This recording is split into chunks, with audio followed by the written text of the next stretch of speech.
मैं एक सामान्य तबके से आता हूँ। वहां की पब्लिक के सामने ये सिद्ध करना चाहता हूँ कि हम उस जगह के उस सल्तनत के व्यक्ति हैं कि हमने घास फूस की रोटी खा करके भी देश की सेवा की, देश के लिए लड़े। घास फूस की रोटी खाकर राणा नहीं लड़े थे क्या? बंदा बैरागी के सर पे हाथी नहीं चले थे क्या? और पन्ना दाए वतन के खातिर बेटा कटवा देती है, हाड़ी रानी शीश काट कर थाली में रख देती है कि उस क्षत्रिय का मरना ही अच्छा है जो खुददार नहीं। और देश चले मैं कुछ ना बोलूं, ऐसा मैं कर। देखिए, बिलसी विधानसभा में मैं काम कर रहा हूँ जी, और मैं जाति का चूंकि क्षत्रिय हूँ।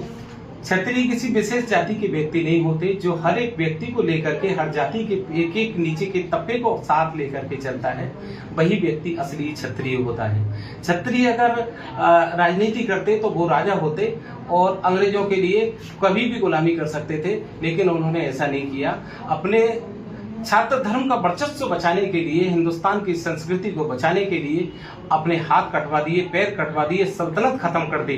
और जब भारत में आजादी के समय आवश्यकता हुई तो अपने सारे किले, सारी रियासतें दान में दे दी। ये क्षत्रित्व होता है।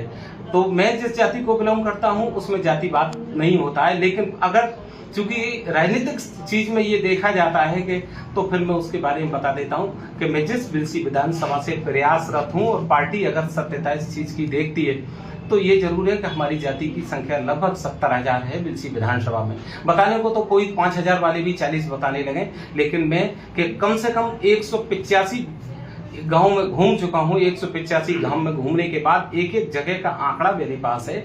थोड़ा बहुत 2-1 हजार कम ज्यादा हो सकता है, लेकिन अप्रोक्स इतना नहीं होगा। सबसे ज्यादा संख्या होने के बाद भी वहां का लोग उपेक्षित महसूस कर रहे हैं। क्षत्रिय खास तौर से उपेक्षित महसूस कर रहा है। उस उपेक्षा को कम करने आया हूं, लेकिन वो उपेक्षा ये ना सोची जाए कि मैं किसी वाल्मीकि समाज के व्यक्ति को, किसी जाटव समाज के व्यक्ति को, कश्यप समाज के व्यक्ति को साथ लेके नहीं चलूंगा। वो मेरे लिए और ज्यादा सर्वोपरि है। इसका मौका अगर पार्टी देती है तो ये सिद्ध करके दिखाऊंगा कि इस व्यक्ति को वहां की पब्लिक ये बोलेगी कि इस व्यक्ति को पहले क्यों नहीं लाया गया था, ये व्यक्ति हमें इतने लेट क्यों मिला, ये सिद्ध करके दिखा दूंगा मैं। दूसरा, आवश्यकता वहां पर है, जैसे वहां बसों का संचालन बहुत कम है।